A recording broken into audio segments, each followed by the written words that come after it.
announcing the arrival of Yang Berbahagia Datuk Profesor Dr. Rohana Yusof, Deputy Vice-Chancellor, Student Affairs and Alumni, University of Malaya, accompanied by Professor Dr. Noor Hasima Nagoor, to the hall. Please remain standing for the national anthem and the song.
Please be seated.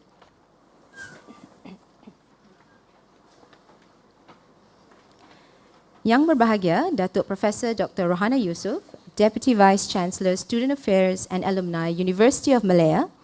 Yang Berusaha Profesor Dr. Rofina Yasmin Othman, Associate Vice-Chancellor, Industry and Community Networks, University of Malaya.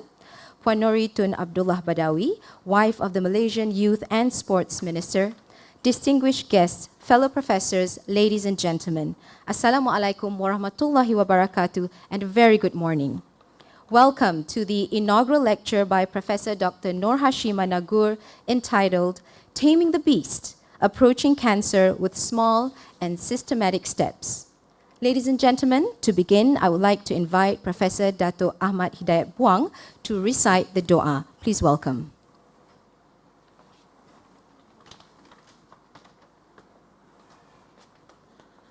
Bismillahirrahmanirrahim. Yang bahagia Datuk Profesor Dr. Rohana dan Profesor Dr. Noor Hasima and other distinguished guests. Bismillahirrahmanirrahim.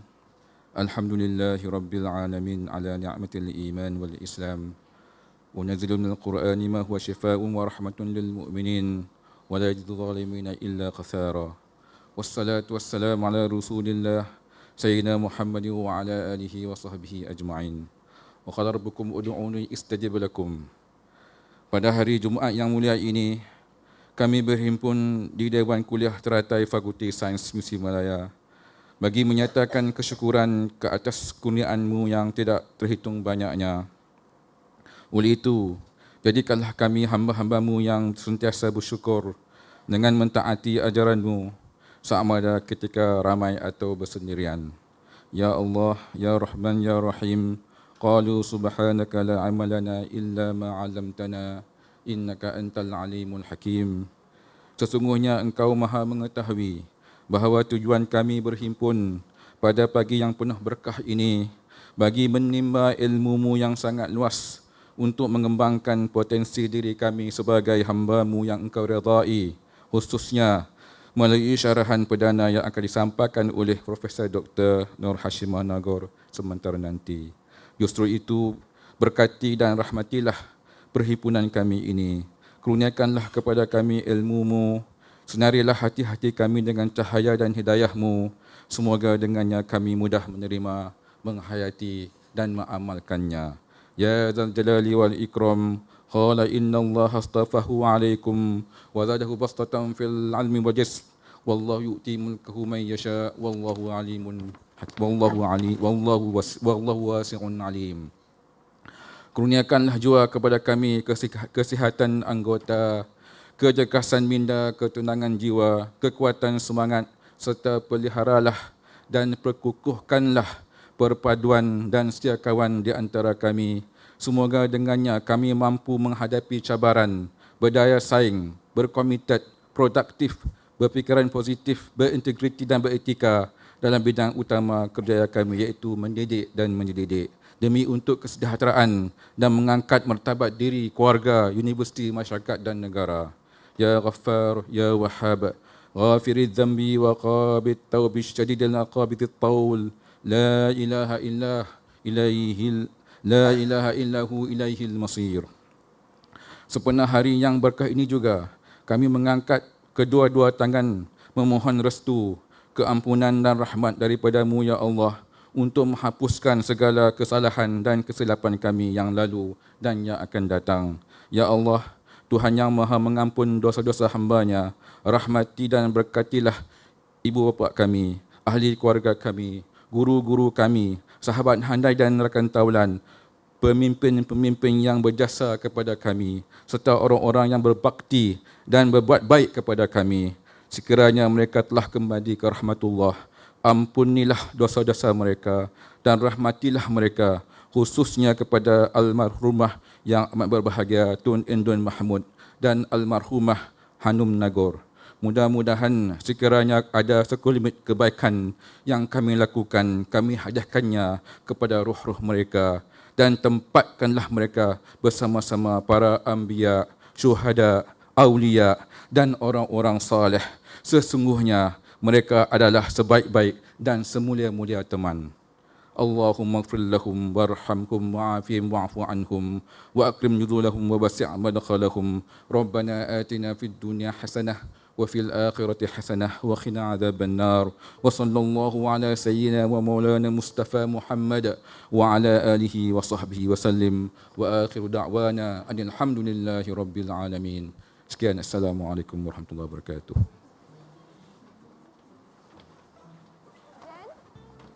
Thank you, Dato'. Without further delay, I would like to invite the chairman for today's inaugural lecture, Yang Berbahagia Datuk Profesor Dr. Rohana Yusof, to take over the floor. Please welcome.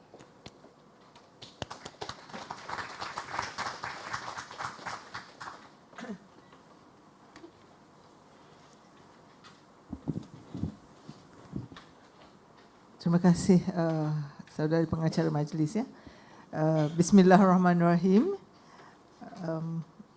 First of all, Tan-Sri, Datuk-Datuk dan semua ya yang hadir dalam majlis ini, selamat datang ya kepada Majlis inaugural lecture by Professor Dr. Noor Hasima Nagoor from Institute of Biological Sciences, Faculty of Science. Okay, let me start by introducing Professor Noor Hasima. Professor Noor Hasima Nagoor. Professor Noor Hasima Nagoor obtained her Bachelor in Science in Genetics and Master's in Science in Animal Genetics degrees from the University of Malaya. She was awarded a research fellowship by the Swedish Institute at the University of Uppsala, Sweden in 1986-87. Professor Dr. Hasima earned a JPA scholarship to pursue her PhD studies in 1988 at the University of Edinburgh Roslin Institute, UK, and was awarded her PhD degree in 1992. In 2005, she was awarded a one-year JPA research scholarship at the University of California, Los Angeles, to work in the lab of the cancer specialist, Professor Benjamin Bonavida. In 2012, Prof. Hasima continued her international research collaboration at the MD Anderson Cancer Center at the University of Texas, USA, and Professor Dr. Bharat Agarwal and Associate Professor Dr. Bulan Ozpolat. Professor Hasima currently serves in two roles: a professor in the program of Genetics and Molecular Biology, Institute of Science of Biology, University of Malaya, and Deputy Director of SEBA, Center of Research in Biotechnology for Agriculture, She lectures in immunology and cancer to undergraduates and leads a research group investigating on anti-cancer. Her research focuses on the use of natural products as potential drugs and identifying the interaction of cancer on the use of natural product as potential drugs and identifying the interaction of cancer-associated micro RNAs with their specific gene targets to identify new therapeutic strategies. Her research group has published high-impact ISI journals, winning both national and international awards at the conferences and prestigious Best Fundamental Research Grant Award, Ministry of Higher Education, Malaysia in 2012. The grant provided financial support for a preclinical research project that resulted in a composition for treating neoplasm patient in 2017. She was awarded a Research University grant in 2015, working with 5 principal investigators from Pharmacy and Pathology Department, Faculty of Medicine, to further investigate ACA. Prof. Dr. Hasima have a high age index of 8 with an average of 5.9 citation per paper. She has supervised 6 PhD, 10 master's graduate, and ongoing 7 PhD and 2 master's candidates. She has 1 dual PhD degree candidate between and Nara Institute of Science and Technology, Japan, working with Professor Taro Kawai, an innate immunologist expert. She is a life member of Persatuan Genetik Malaysia and the Malaysian Society for Molecular Biology and Biotechnology, and was a president for MSMBB for 2009 until 2011. Ladies and gentlemen, we invite Prof. Hasima to give a lecture now. The floor is yours, Prof.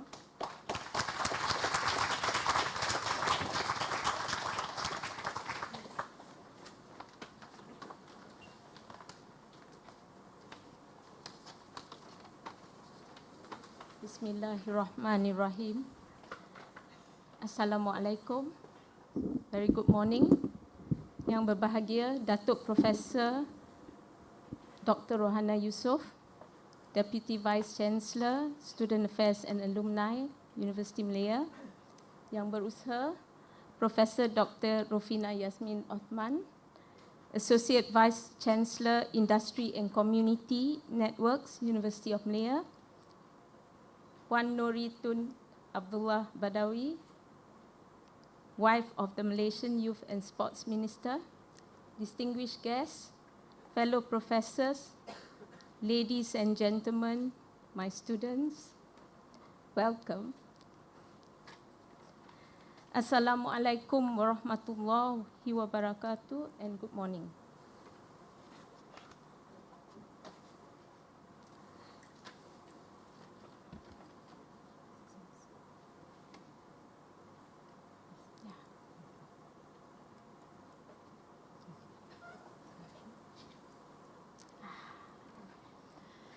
Okay, taming the beast. I had no choice but to accept this because all my students, they are mafias. When they say they want taming the beast, they want taming the beast. I gave many options, but no, taming the beast. So I add on my bit. I said, because I haven't tamed the beast, but I add on my bit, which was approaching cancer treatment with small and systematic steps. So this talk I dedicate to Arwah Tun Indun Mahmud, a lady I greatly respect and admire. And of course, my beloved sister, Arwah Hanum Nagoor. I just would like to share a few words that Arwah Tun Indun Mahmud said to me. She said, Shima, you can do it. I know you can do it. You must not waste your time. In this 1 year, you must learn as much as possible.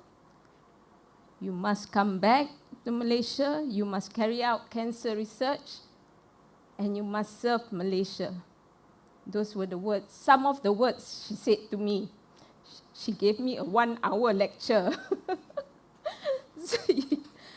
But those were some of the important words I would remember until today. And with respect to my sister Hanum, she was diagnosed of lung cancer in 2000, and we lost her in 2004.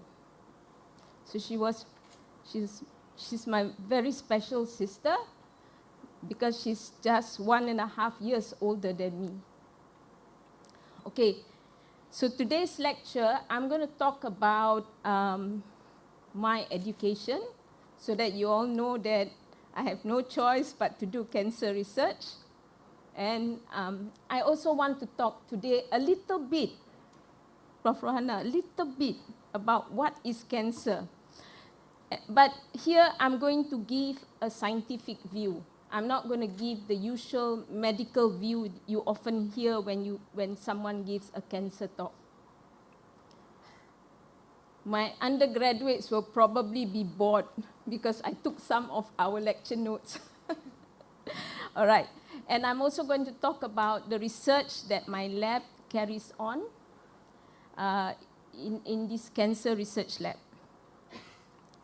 Okay, my education, my first degree was in University of Malaya in genetics, and my second degree as well in University of Malaya under the late Professor Dr. T.K. Mukherjee and the late Prof. Dr. Daliwal. And I published one paper in animal genetics. My third degree was with Roslin Institute. Roslin Institute is the place that cloned Dolly.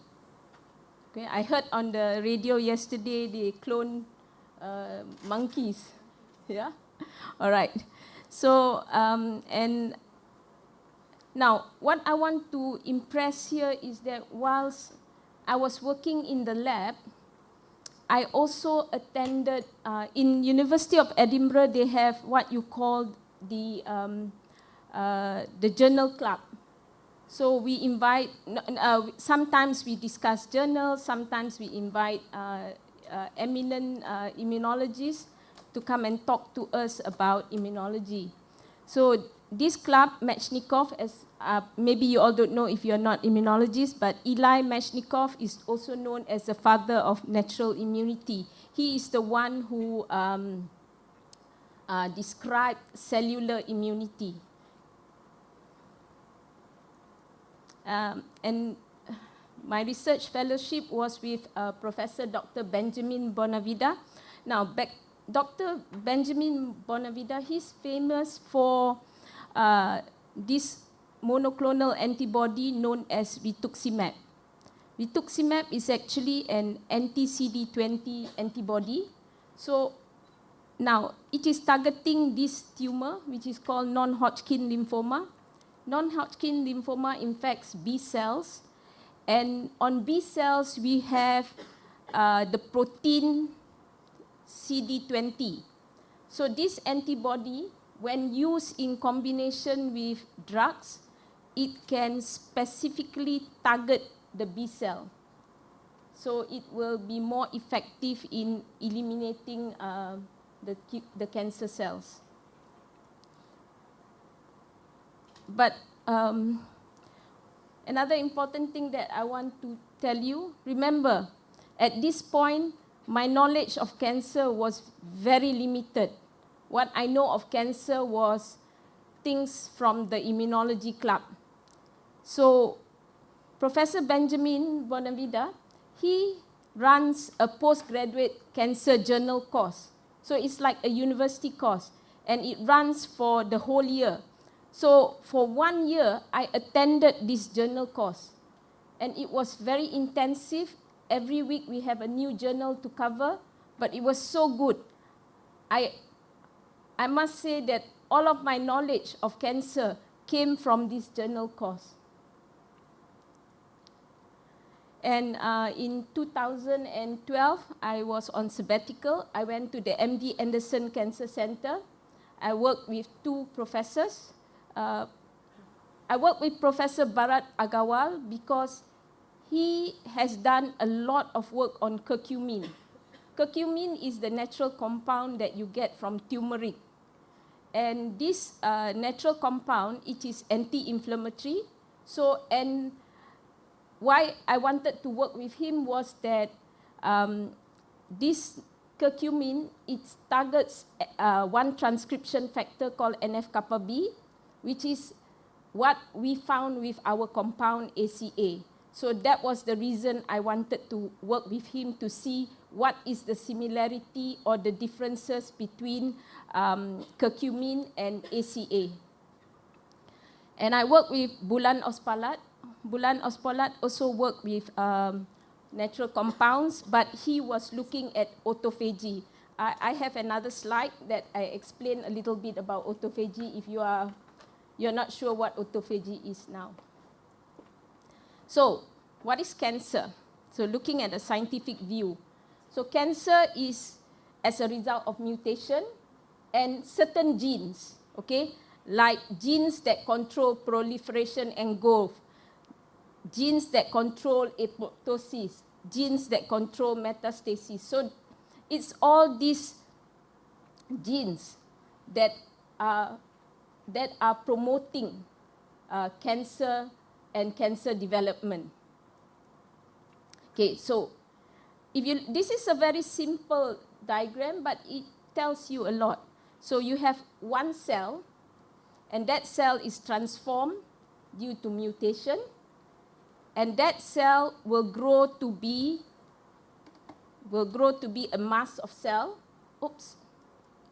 Will grow to be a mass of cells, and that mass of cells, you know, as it gets more and more, it gets really unsettled. It cannot stay happy, so it breaches the basement membrane and using the blood flow to a distant site. So that is known as metastasis. Okay, that is known as metastasis. It means that cancer is a stage. It starts, you have heard of first stage, second stage. So this is like your first stage, this is like your second stage, this is like your third stage, and you know, your third stages, okay? All right, so when it is a clump of cell at the same location, you've heard of the word benign. So it's known as benign. But when it moves to another location, and it will be termed cancer, at that point, it is malignant, okay? Now, a lot of people ask me these questions. So are cancer cells really from one cell, or is it from a few cells? But so if it is from one cell, that means that one cell transformed, or it is from a few cells, okay? But they found that cancer is actually monoclonal, okay? It is from one cell. It's not from many cells. So it's mutation of one cell that induces the start of cancer, okay? Now, some of you have heard of the word carcinoma. Some of you have heard of the word sarcoma. Some of you have heard lymphoma, leukemia, right? So what are these? This cancer is divided into 4 types. And this is based on the origin, their cell origin. So carcinoma from epithelial cells, sarcoma from mesenchymal, and your lymphoma and leukemia are from your immune cells, and you have also cells from your nervous system, okay? Now, remember I said just now at the start of the lecture, I said that it's because of mutation, okay? Mutation not in just any genes, but in specific genes. So you have oncogenes, tumor suppressor genes, and apoptotic genes. Oncogenes, their role is actually to control growth. Tumor suppressor gene, their role is to stop cells from increasing in number. And apoptotic genes, they are supposed to cause apoptosis. So you can see that cancer is very smart. It holds on to this gene that controls growth and death. So it ensures growth, it stops death. So if you look at, so now so you're wondering, where is this oncogenes coming from? Because the word oncogene is like cancer genes, right? No, we don't have oncogenes in us. What we have is proto-oncogenes. So they are genes that have the ability to become oncogenes if they are being mutated by one of the agents. The agents can be anything. It can be a mutagenic agent, it can be viruses, it can be exposure to radiation, and so on. So there are many mutagenic agents that can actually cause the transformation of your proto-oncogenes to your oncogenes. Okay?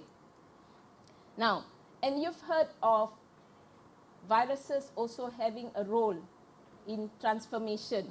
So 2 very important viruses are like your hepatitis B and your hepatitis C. This infects liver cells, so that's why you can get liver cancer. So what are mutations? So mutations is when the cell is copying. You see, the cell will divide and it will make more of itself. But when it's copying, it can make some mistakes. So these mistakes are your mutations. Okay? There are 2 types of mutation. You have what you call gene mutation and chromosomal mutation. So if it is point mutation, so if it's gene mutation, it's normally point mutation. Okay, what is your point mutation? Look, here is one oncogene. Okay, so can you see here the G? That's a base in your nucleotide. That's a base. So this G, okay, this G is transformed to T. That means just one base change. So for a transformation of a gene to occur, just take one base. Okay? So that's why it's called point mutation. So the G, when it's transformed to T, so the amino acid from glycine becomes valine. And that will be your mutated protein. Okay? And this is in an oncogene called HRAS, and this is in bladder cancer. Okay? Now, the other type is your chromosomal, and this involves your number or structure of chromosomes. So your genes, it can change the location of your genes, and as a result, you can make more than one copy of your gene, okay, like this. So here, like we have chromosome 8 and chromosome 14, okay. In Burkitt's lymphoma, what happened is chromosomal translocation.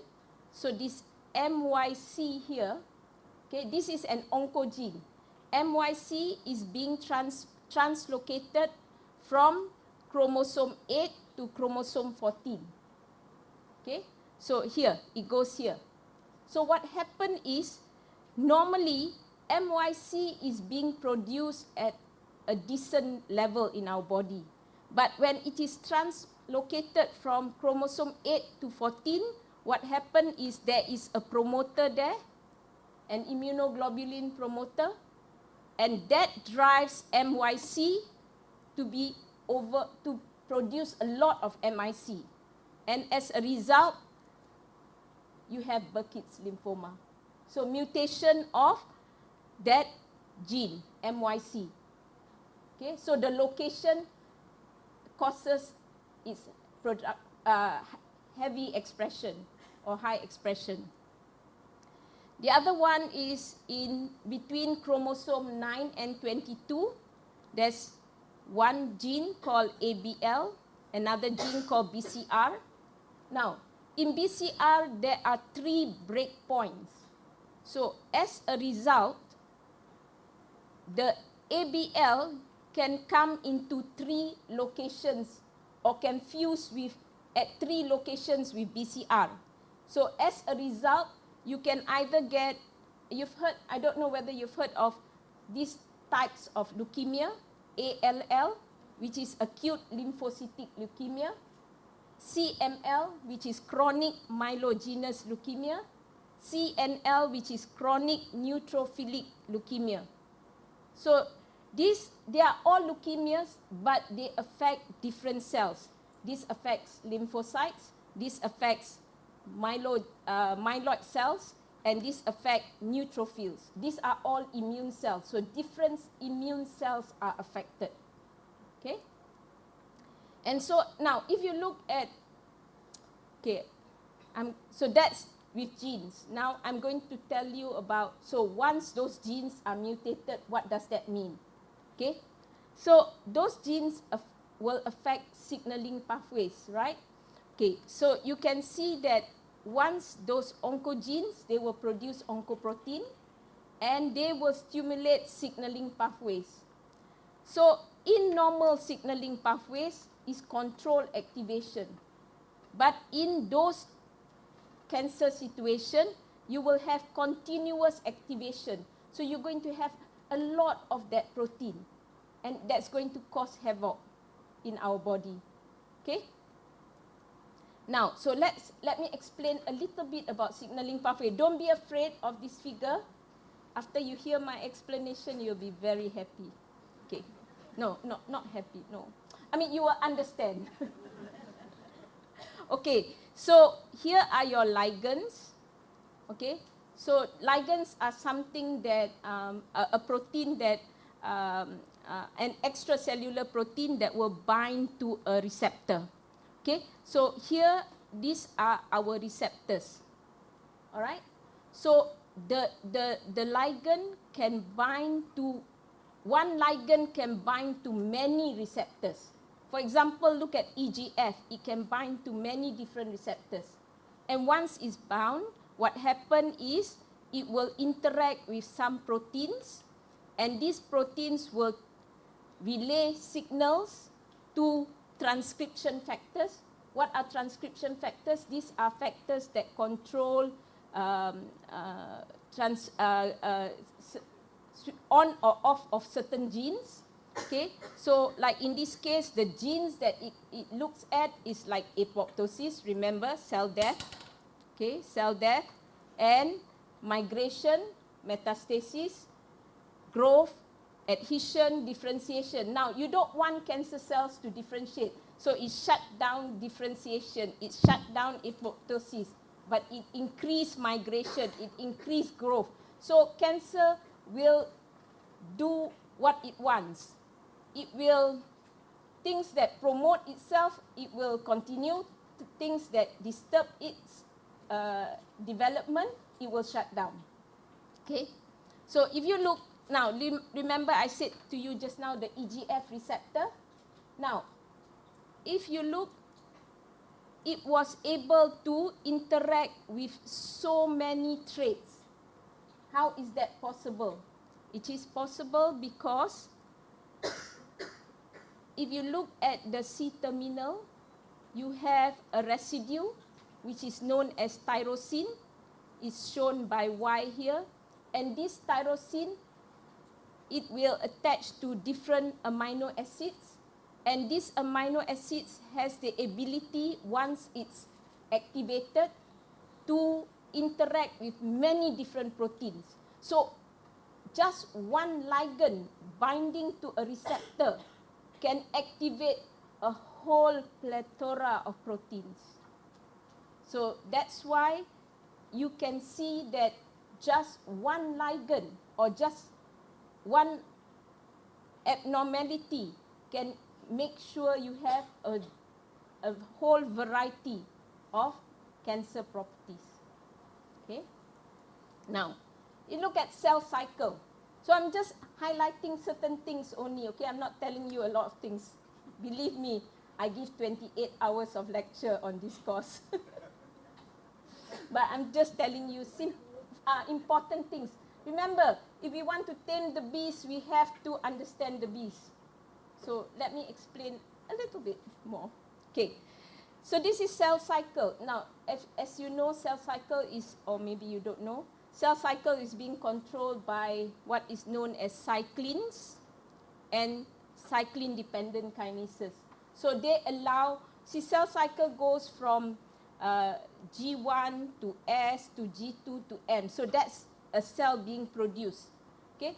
But normally when cells are transformed or cells are mutated, cells are not allowed to pass this R point.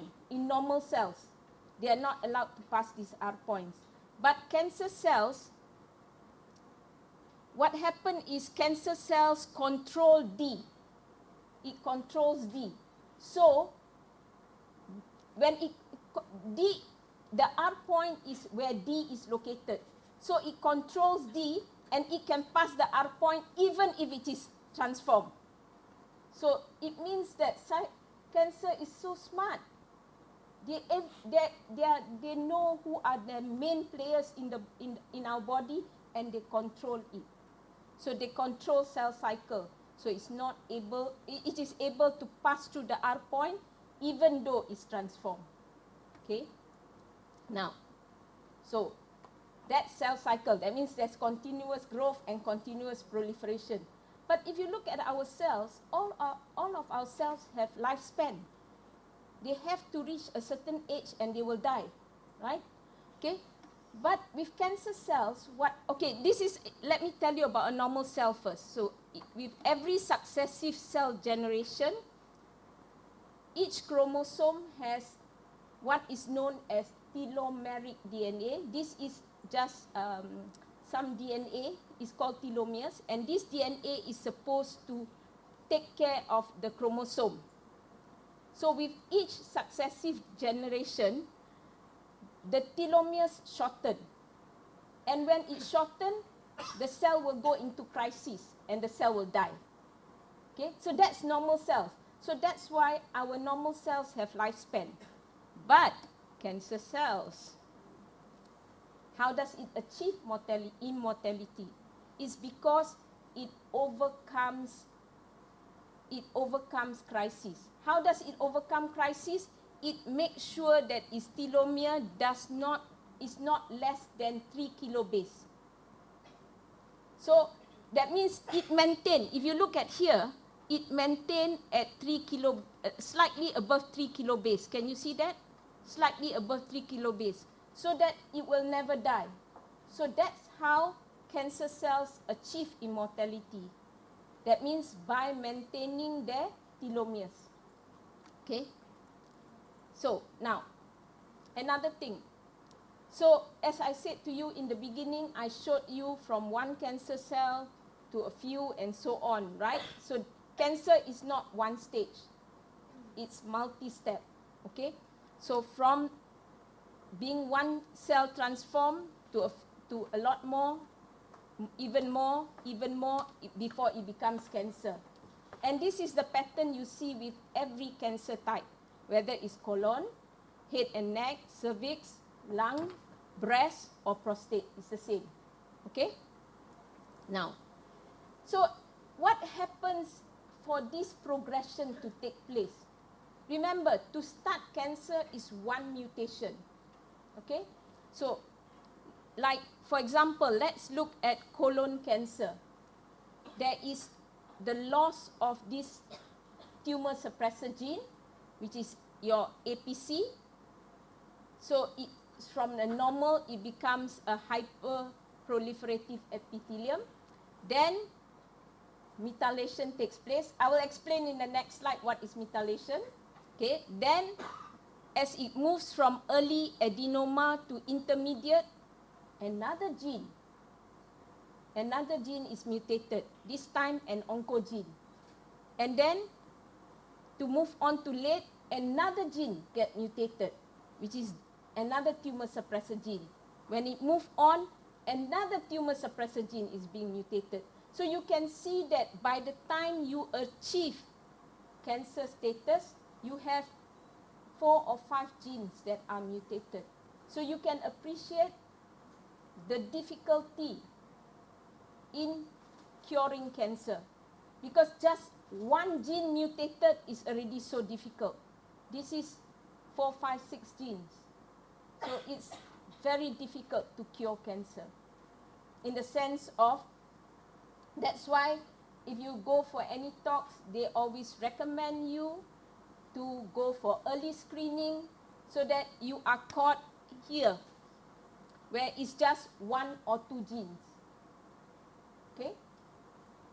Now, so let me explain a little bit about methylation. So remember I talked to you about mutation. Mutation is sequence changes or base changes. But you can also have alterations to DNA that don't involve changes of the DNA. What it does is it adds a methyl group. And that process is called methylation. If you want to know what methyl is, ask my sister. She's a chemist. All right.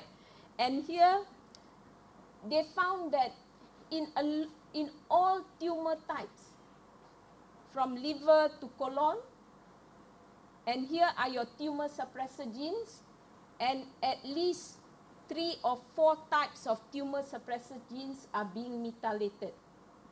So it doesn't even require mutation, not all the time. So even the methylation is one of the alterations that occur. There are many alterations. Prof. Rohana said I cannot tell you all. All right. So and if it is normally the methylation is at the promoter region, because promoter region is important for expression of the protein. So in this case, it will cause the gene to lose its function, and remember, tumor suppressor gene cannot stop tumor from growing. So tumor suppressor gene will lose its function. Okay. Now, so just now I said from first stage to second stage to third stage, it involves a lot of genes which are mutated, right? Now, here is another headache. The alternative genetic paths that happens during cancer progression. So it can be in one person, it can be APC, then BRAF, then DPC4, then P53, one person. In another person, and all this is in colon cancer.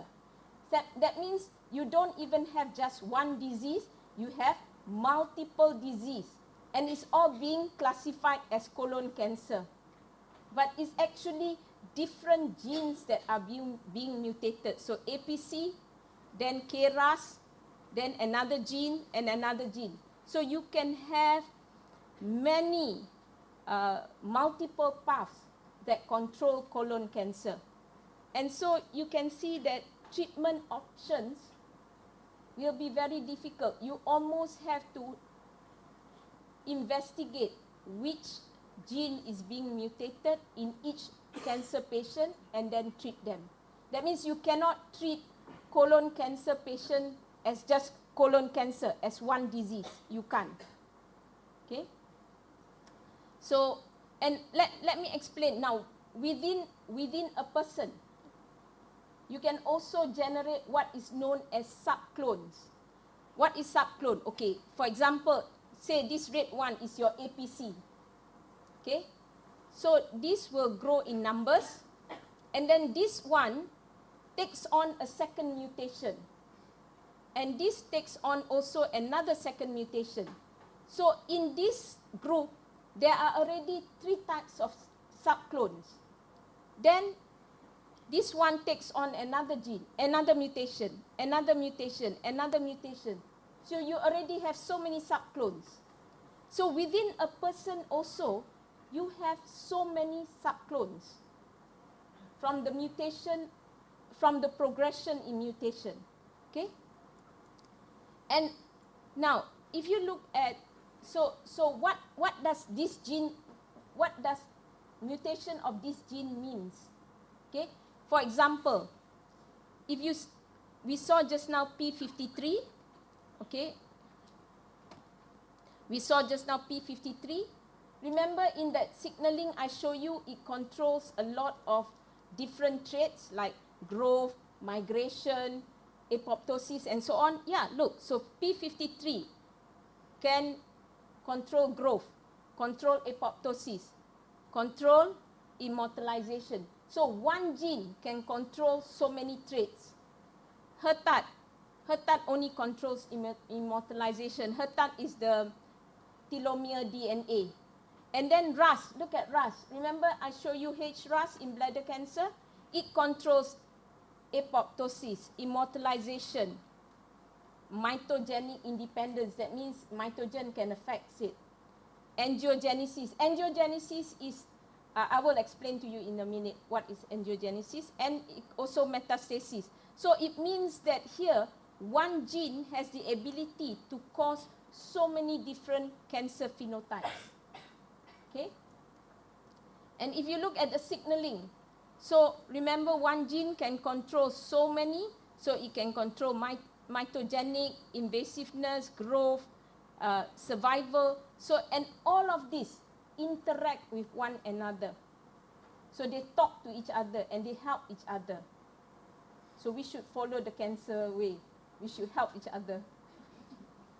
Right. And so now if you look at how complex this signaling circuit is, now just to show you, this is not the complete signaling circuit. This is just not even 1/8 of the total signaling circuit.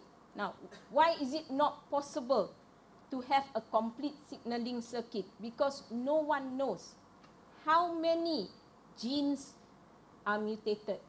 And the genes can also be, you see, in genes, we have what you call splicing. We can have alternative, that means different splicing is to generate, when you, how to explain, make it easy. Anyway, okay, I don't want to go in great detail. So you have alternative splicing, so that means you can generate many types of variants of that gene. So you see, we have 518. This kinase is kinase has the ability to activate protein. So kinase are very important. So cancer cells, they have the ability to activate. So and then there are, and this kinase, they controls growth factors, they control survival, they control death, and so on. So all those important cancer traits. And 40% of them make alternatively spliced. So you can end up with more than 1,000 kinase proteins.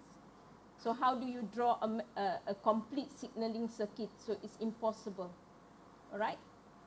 So, and okay, just now I told you I want to explain to you about angiogenesis. Now, what is angiogenesis?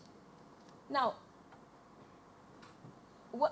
from here on, what I want to explain to you, so just now I explained to you how cancer cells control important growth and death and survival, okay?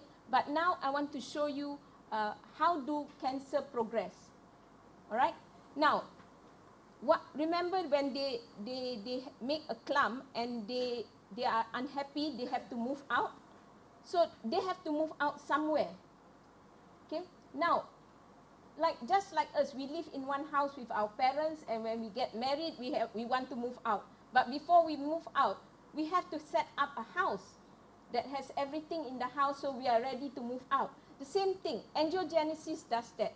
What it does is it sets up all the vessels so that, why are these vessels important? Because blood brings oxygen, brings food, takes away toxins and so on. So it is very important for cells, for their survival, to have these vessels ready for them. So this process is called angiogenesis. Now, if you think that angiogenesis is a complex event, it's not. Because the body uses the same mechanisms for wound healing. So like we have a cut. How do our body mend the cut? It's through a similar process like angiogenesis. So it means that it's no big deal for the cancer cells to carry out angiogenesis because the body carries out wound healing very often.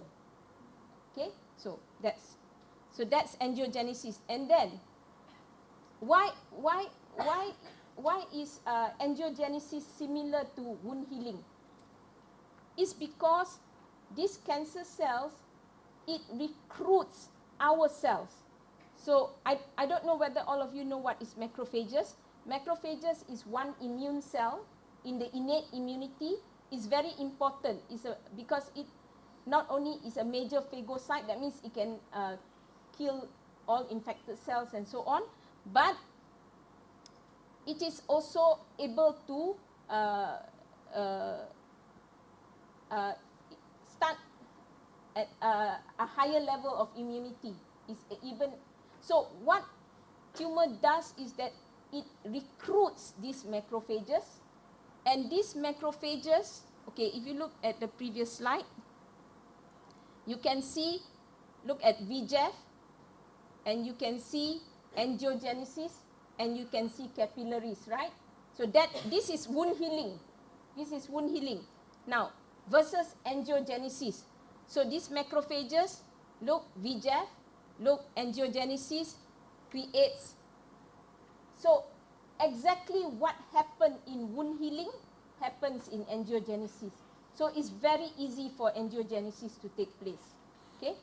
Now there is a difference between angiogenesis in normal tissues and angiogenesis in tumor.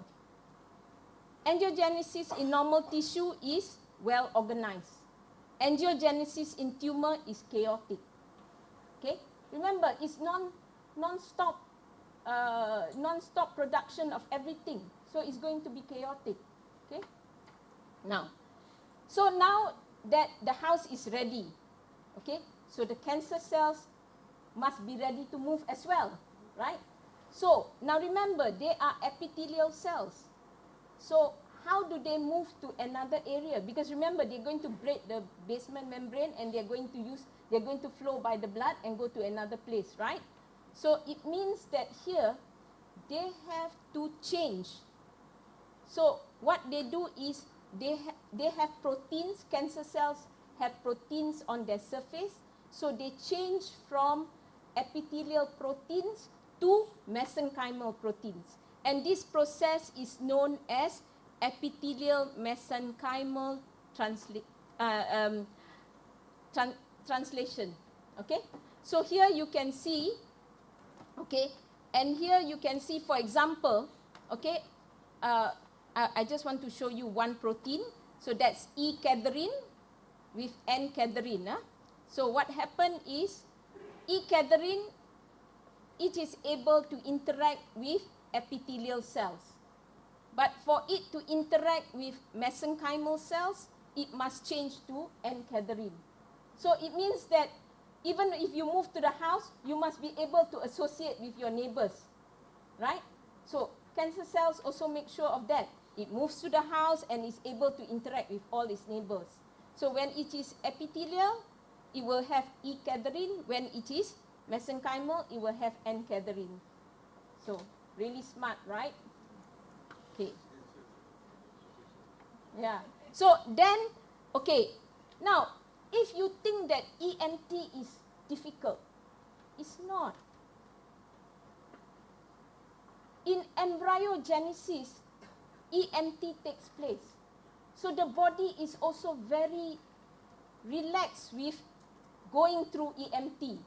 Because you see, if look at here, this is embryogenesis, this is tumor progression, okay?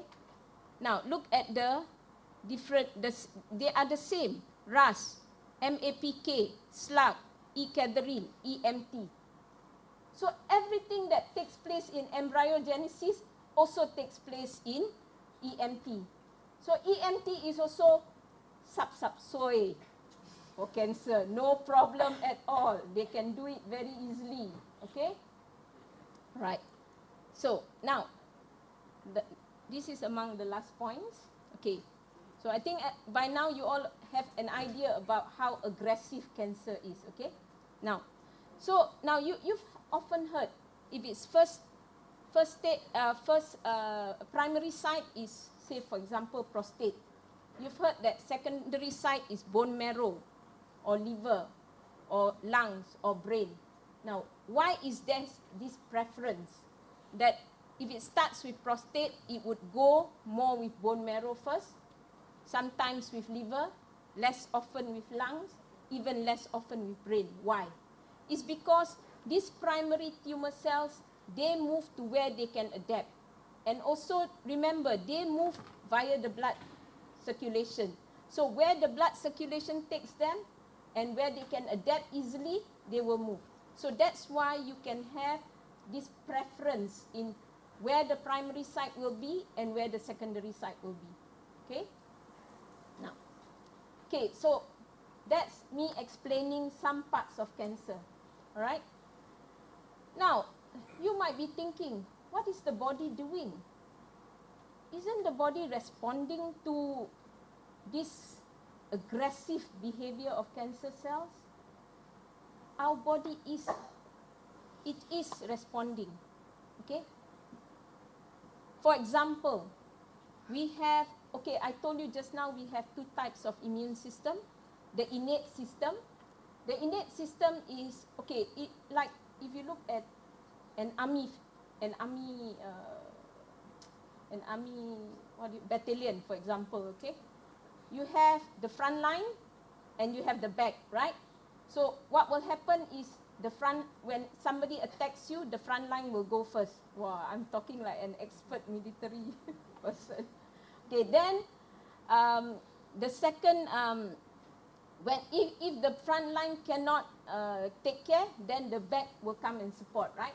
Same thing. So in our immune system, we have the innate system. The innate system is our front line of defense. But if it cannot support the heavy enemy, then adaptive immunity comes in. So in cancer, they found that in innate immunity, the most important cell, immune cell against cancer is your natural killer cells and your macrophages. Okay? So we have good macrophages. We also have not so good macrophages, the one that is recruited by your tumor. But this is the good macrophages, okay? So you have two types of macrophages. So now, this natural killer, when they are activated, they are potent killers of tumor, okay? So you can see there's evidences. This is a leukemia cell. This is direct evidence from a scanning electron micrograph. You can see these NK cells attaching to leukemia cells, and 60 minutes later, the leukemia cells is damaged. All right? And you can see also in breast cancer, NK cells. So there's evidence that indeed our immune system is functioning. Okay? Okay, I know you have a lot of questions. Wait first. Now, besides that, you have in adaptive immunity, you have another cell, which is your Cd8 T-Cells. Now, this Cd8 T-Cells is very similar to your natural killer, but it's just that it's more advanced. Okay, the way of killing is very similar. All right? Now, so there's also evidence that these Cd8 T-Cells are able to kill cancer cells. So this is in oral carcinoma. What's wrong with this? Okay, this is in oral. Why is it not? Oh, okay. This is in oral carcinoma. This is in lung cancer, and here you can see in breast cancer after treatment with paclitaxel, you can see high amount of these TILs. So this CD8, they are called TILs, which is tumor infiltrating lymphocytes. Okay, so there's evidences that our immune cells are responding. Okay, so your next question will be, so why can't we kill those tumor cells? If our immune system, our innate system, our adaptive system is being activated, so why is it not eliminating those cancer cells? Why? Now, it's because tumor is really smart. You have to salute it. Okay? Now, you see, what it does is it evades the immune response. How does it evade the immune response? The next few slides, I'm going to show you how it evades the response. So, for example, you see, how are tumor cells recognized? It's recognized because of the protein on its surface, right? So, what it does is, these tumor cells fail to produce the tumor antigen. So, the immune cells cannot recognize it. That's one way. Okay? Second, now these T cells, it requires another immune component, which is called a major histocompatibility complex. But what happens is, what it does is, it causes the tumor cells not to have this MHC. So the T cell cannot function. Okay? Or it produces cytokines. Cytokines are proteins, and these cytokines can suppress the immune system. So it produces protein that can suppress the immune system. So there are evidences for all these steps. So the cancer cells can evade the immune system. Okay. Then you have regulatory T cells. These regulatory T cells, they are supposed to tell the immune system, it's okay, it's fine. You don't have to be activated. So the tumor cells call these regulatory T cells to the tumor site so that it can stop the immune system. Okay. Then we have antibodies. Okay. I know you're looking at your time. So we have antibodies. Okay. And these antibodies so we know the immune system works because the antibodies can target. So for example, Herceptin, it can target the tumor antigen. Okay.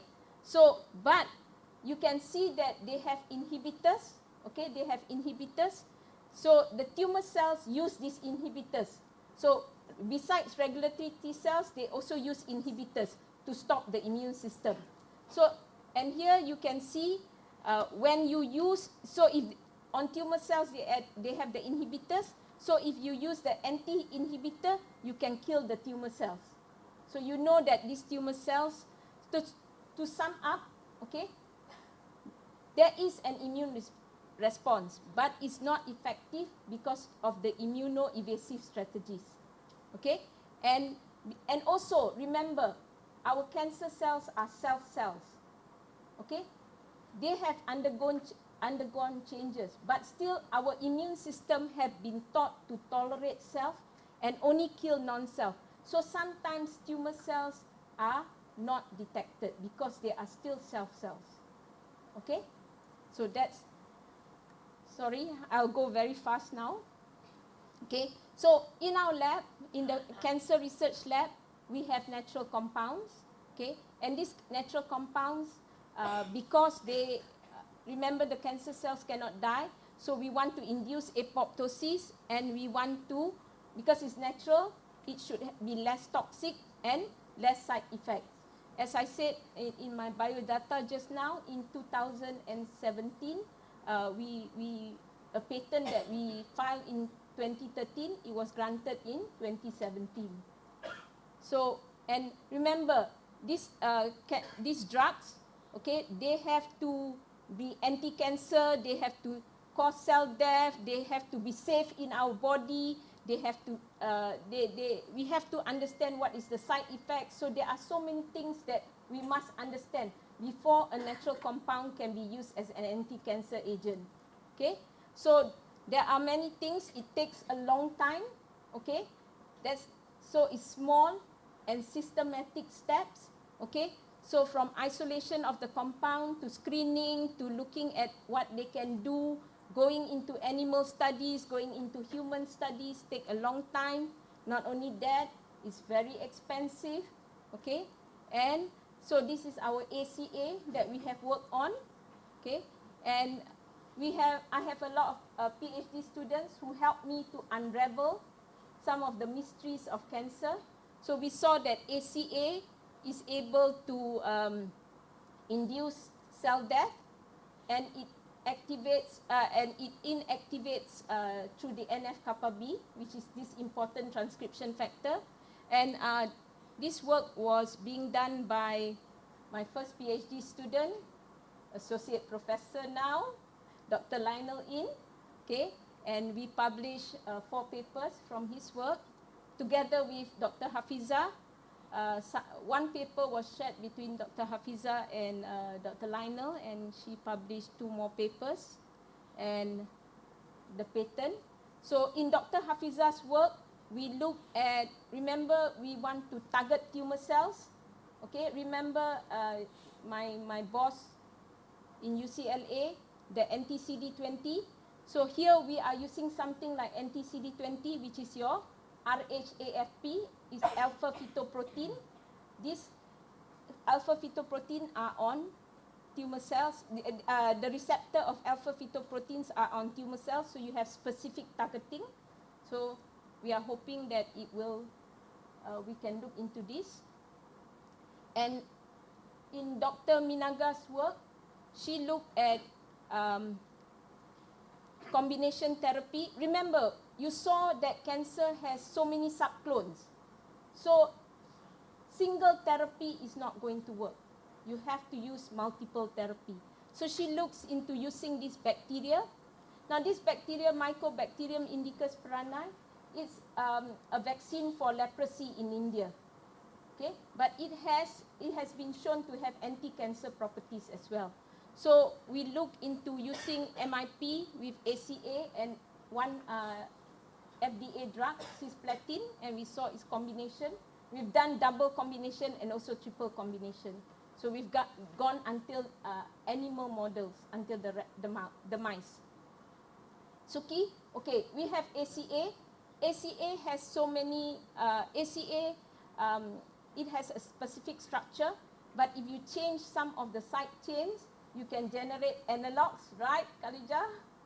You can generate analogs, and we look into these analogs because we want to see, like, you see, if you look at ACA, ACA is most effective on oral cells, oral cancer, whereas AEA is most effective on breast cancer. So we are trying to see, like, you know, how can we target as many cancer types as possible? And then, okay, remember I told you about autophagy. What is autophagy? You've heard of autophagy. Autophagy is like our body recycler. Okay, so all our nutrients or components of our organelles and everything, they are not bad when the cell reach a lifespan, but we want to recycle it. So the body also recycles, okay? And this process of recycling in our body is known as autophagy. So what happens is the proteins, the constituent, the cellular constituent or organelles, they are sequestered in an autophagosome, and when this autophagosome liaise with, when it interacts with lysosome, it can either cause survival or cell death. And we found that autophagy plays different roles in different cells. Okay, and in Sophia's work, we saw that ACA is pro-survival.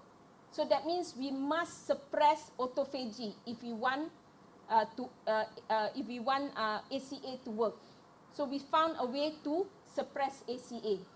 Okay, and in this work we look at so when ACA enters us, it has to be metabolized by enzymes. So we look into what happens when ACA enters us. We look at drug-drug interaction. We look at potential inhibitory effects of ACA and so on in this project. And we published one paper. And in Yassir's work, we look at, remember we also have to find the toxicity of ACA. So we look at what is the maximum dose we can give and what is the toxic level of this ACA. And then, just now we use RHAFP and MIP to target cancer cells, but we also look at using nanostructure lipid carriers. So if we load it with ACA, whether we can promote better killing, more efficient killing. So this is another project that is ongoing. And this is the dual PhD project. And now this is a very interesting project because it looks at how ACA can activate the innate immune system. Remember, the innate immune system is our first line of defense. So we have to find out how ACA activates innate immune system. And other compounds we have from the Ronga tree. Ronga tree is based on oral cells, okay? And then we have from the mahogany tree, that's good for breast cancer cells. And then we have this Lantupak mata kucing tree, and that is good on liver cells, okay? And this is another very interesting study is on this Panaga tree. And this Panaga tree, you see, most of the cell death is using one death protein called caspase. But this tree, it can induce cell death without caspase. So it's caspase independent. Now, in a lot of cancer patients, they have what you call caspase-induced apoptosis resistance. That means it is resistance to death by caspase. So if this can induce death, caspase-independent death, so it can kill those cancer cells. So this is a very important work. So this was a master's project, continuing by another master's project to exactly understand what is the mechanism involved. Now, the second work in our lab is using micro RNA. Now, what is micro RNA? Very simple. So this is your larger DNA sliced by enzyme. You have micro RNA. And this micro RNA, if it finds its target, its mRNA, what it does, it inhibits. There's no translation, so no protein. So what is micro RNA? It inhibits translation of the protein. Okay, so that's micro RNA. Now, there's two types of micro RNA. One, just like we have genes which are oncogene and tumor suppressor gene, micro RNA also we have oncogenes, onco-microRNA and tumor suppressor microRNA. So if it's suppressed, if it is an oncogenic microRNA, your tumor suppressor gene translation will be blocked. And if it is a tumor suppressor microRNA, your oncogene will be translated. Okay? So in this cancer group, we found some microRNA that will stop angiogenesis and metastasis. And if you look at how, that's why I said it has to be done in small steps in a systematic manner. So this is the work of Chai San. Okay, this is the work of Chai San. So look, in the 3 years, she has to do this, this, and this. So it's small steps but systematic. Every step has to be validated. Every step has to be, you have to carry 2 or 3 experiments to ensure that the result you get is not a false positive. That you have to make sure that it's really a true positive. So you have to validate every single step. And in Eugene, Eugene's project is very interesting to me because it looks at the combination of ACA with micro RNA. So we look at how ACA can downregulate 2 microRNA which targets certain genes, and this is in cervical cancer. So Eugene published 4 papers here from his work, and this is Dr. Noor Rahayu, the most meticulous researcher in my lab. She is so meticulous that they make her my lab manager.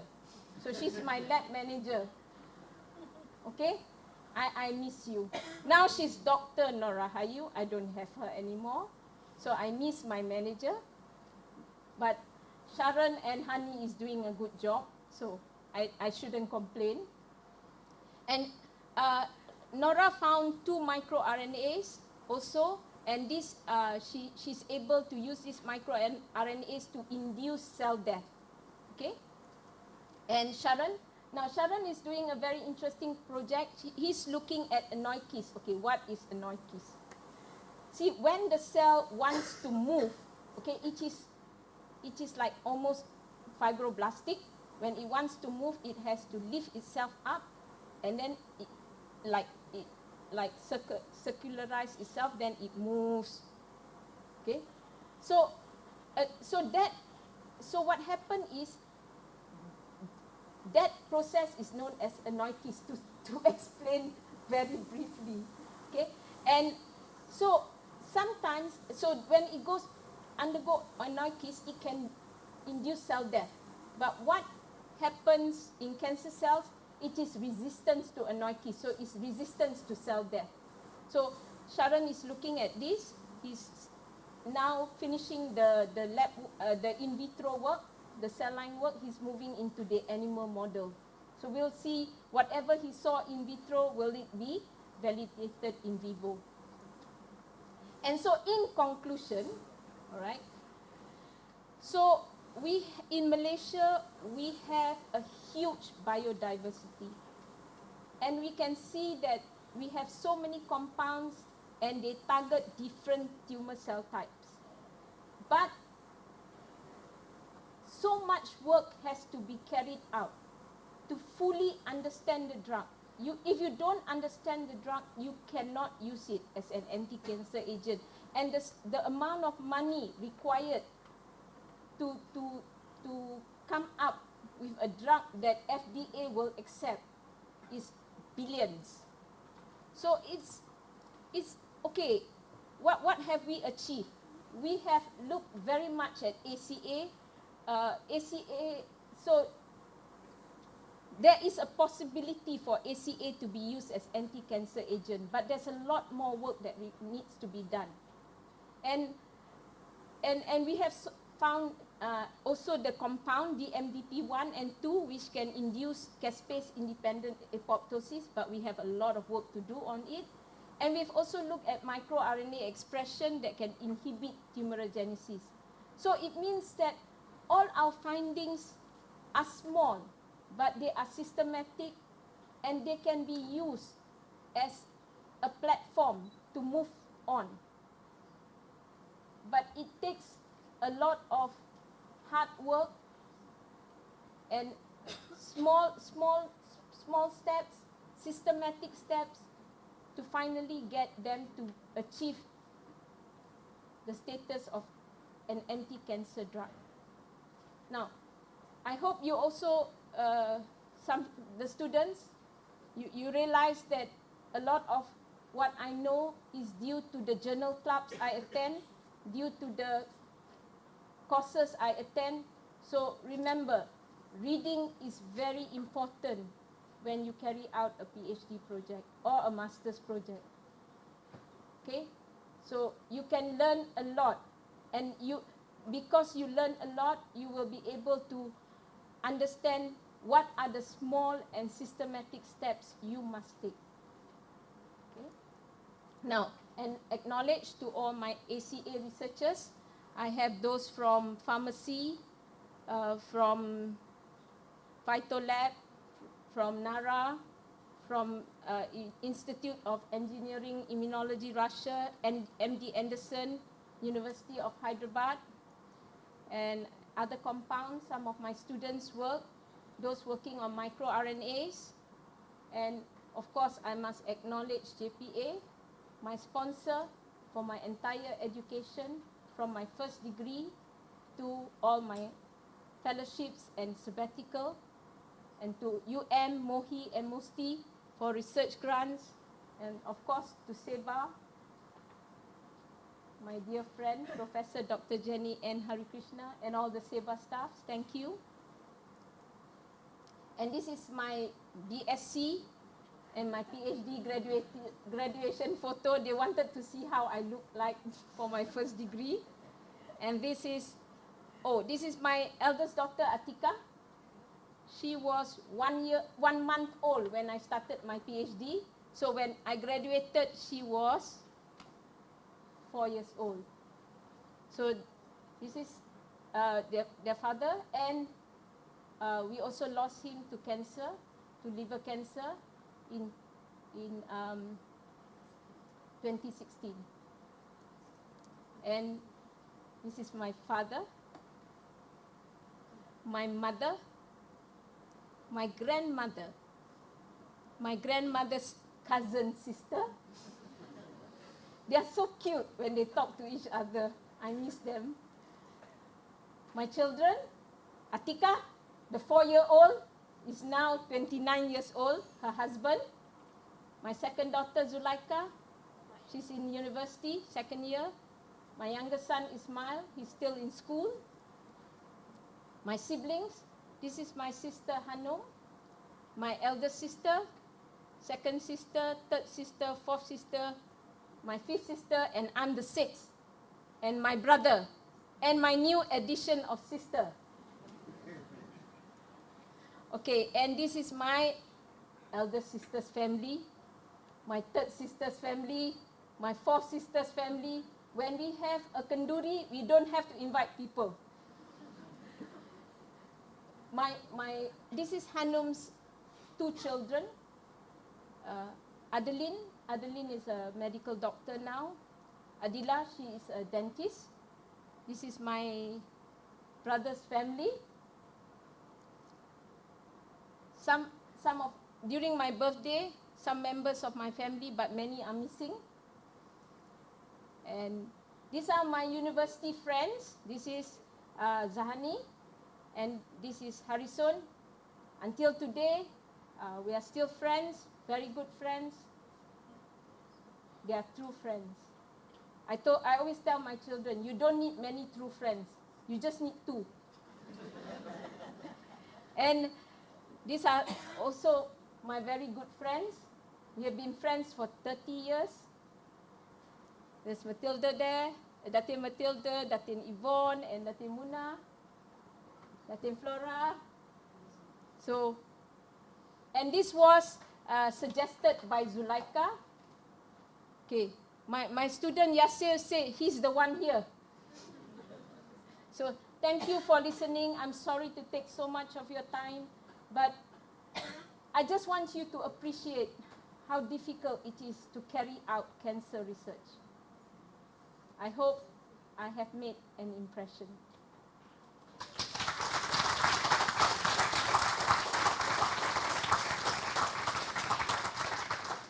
Thank you very much, Prof. Hashima, for such an inspiring tale of your journey throughout cancer research. Now I'd like to invite Dr. Rohana to summarize and conclude today's inaugural lecture. Thank you very much, Prof. Hashima. I think I have to agree with your student, Taming the Beast. And also I have to agree with you with the systematic and small steps that you have to take to go through the process. Yeah, I guess you have shown us the beast. We know now how difficult it is, yeah, to do cancer research. It's so complicated. It's just not one step and you get the answer.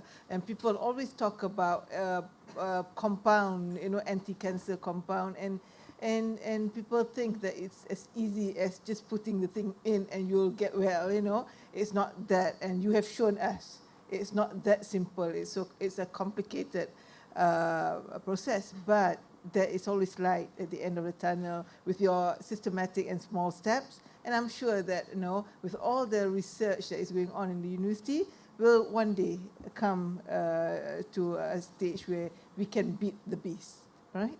Okay, and we can tame it and beat it. And okay, with that, Prof. Hashima, I would like to congratulate you, and I hope we wish you all the best in your research, and to get us, to put University of Malaya in a better and ranking for your papers and for all your publication and all that, and also for us, for the youth. The research is in the end to impact the community and people. Right? Thank you very much, everyone. Thank you. If you have any question, we'll have you can ask Hashima after this. Right? Thank you very much. My students hate me because I can skip them for 2 hours and they're sick of me. Thank you, Dr. Rohana, for chairing this lecture. And thank you, Prof. Noor Hasima, for sharing with us the wonderful journey you've had throughout your life as a researcher. We all know how passionate Prof. Hashima is with her research, but today we all learned something new, that her passion in research is driven by her personal experience and tragic losses. And we can learn one thing from her, which makes work and research more meaningful. That is when you face loss, you face a tragic tragedy, you get up and use those tragic losses to fuel and drive your research. That makes it more meaningful and more beneficial to the people around you. So I guess the story you shared with us today will definitely be an inspiration to others, especially the young researchers who wish to make a difference and make this world a better place. Ladies and gentlemen, before we end today's inaugural lecture, it is my pleasure to invite Professor Jennifer N. Harikrishna to present a token of appreciation to Professor Hashima on behalf of SEBA.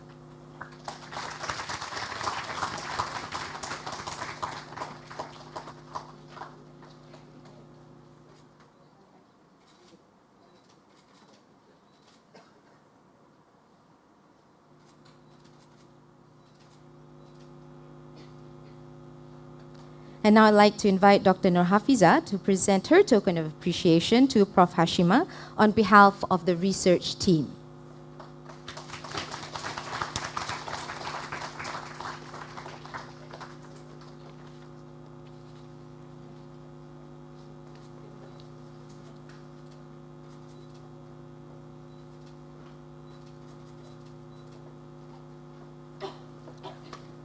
Ladies and gentlemen, that concludes our event for today. I hope that you have greatly benefited from today's lecture. Oh, sorry, we have another surprise. We have a special surprise from Prof. Hashima's family.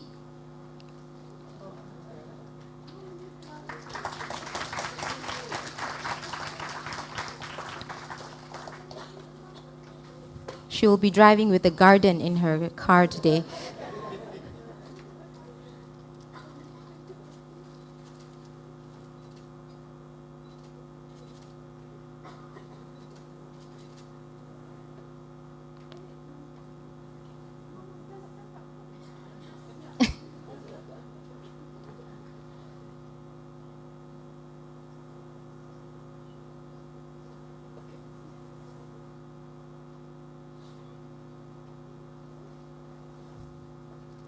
Thank you very much, everybody.